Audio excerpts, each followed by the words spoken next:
Oğlum, mən səni bu gün üçün böyütmədim. Getmə balam, ev sənsiz susar. Ana, mən getməsəm bək vətəni kim qorusun? Oğlum, sən bu vətən üçün doğulmuşsan. Torpağımın hər qarşı sənin nəfəsinlə yaşayacaq. Get, amma bil ki, adın əbədi qalacaq. Get, oğlum, get. Yolun açıq olsun. Ana gözlərinə qılan. Vətəni qorumaq siz oğulların borcudur. Oğul getdi, ananın gözləri yolda qaldı. Aylar keçdi, anaya üzücü xəbər gəldi.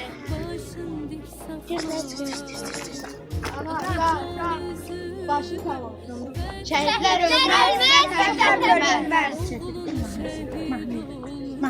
Nazarla, az sinəni dağla, oğlun şəhid oldu, başın dik saxla. Atadan üzülmə, vətən düşüb zülmə, oğlun şəhid oldu, məhdur bükülmə. Anacan azarla, az sinəni dağla, oğlun şəhid oldu, başın dik saxla. Atacan üzülmə, vətən düşüb zülmə, oğlun şəhid oldu, məhdur bükülmə.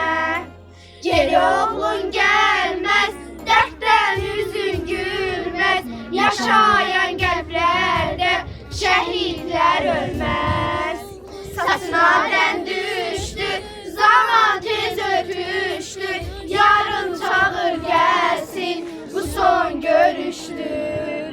Saçına dən düşdü, zaman tez ötüşdü, yarın çağır gəlsin, bu son görüşdür. Nə haldayam yarim, tükənibdir halim, məni qoyub getdin, niyə ay zalim?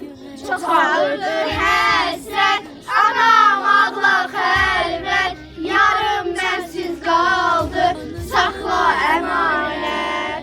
Nə haldayam yarim, tükənibdir halim, məni qoyub getdin, niyə ay zalim? Çox ağırdır həsrət, anam ağla xəlvət, yarım mənsiz qaldı, saxla əmanət, saxla əmanət, saxla əmanət.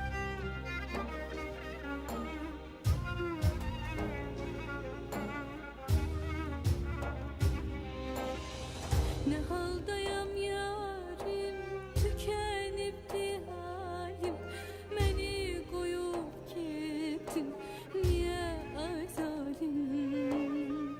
Çok ağırdır həsrət, anam ağla xəlvət, yarım mənsiz qaldı, saxla əmanət.